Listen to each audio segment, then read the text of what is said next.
Look who it is, Michael Rediger. I feel like we're supposed to be at the Victoria Theater, but you're here now. I'm here now. This is our new home, my new home as of October 1st. I'm the executive director here at the Dayton Art Institute.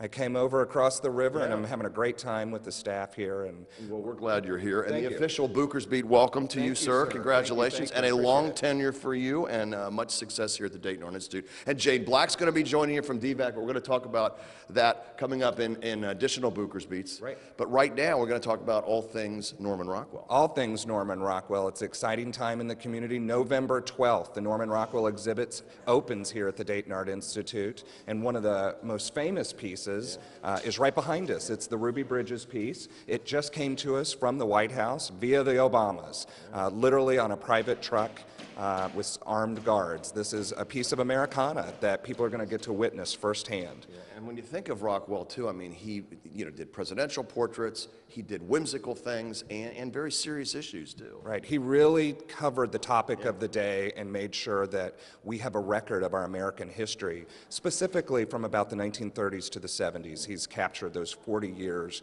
in the work he did with the Saturday Evening Post and paintings that he did and works like that. Yeah. We have every cover from the Saturday Evening Post. People will be able to spend time in a gallery studying them and reflecting on the memories they had of getting those magazines when they were a kid.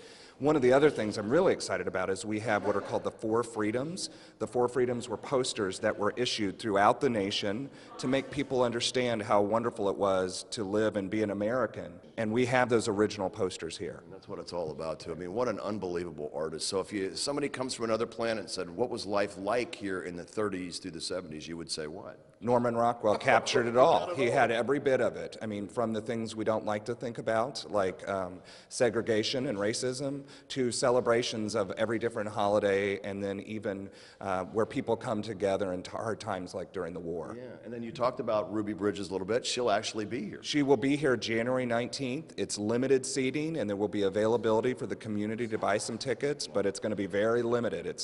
Our theater only seats 515 people, and we expect it to be packed. Oh, yeah. Unbelievable, too, on that she's going to be here. And then also you can adopt. You can adopt paintings. We have paintings that can be adopted that while they're in town that you can put your family's name on or a business name on. Nice. But you can also adopt Saturday Evening Post covers. I've done one in honor of my parents and putting their name on it while it's in town just to say thank you for all they've done for me. And Michael, hats off to your folks over here. I mean, putting this together, it's great. They have done a wonderful job. I couldn't be happier when I arrived here to be coming in with Rockwell opening. Martin Pleiss and Eric Reith really have put together a phenomenal show.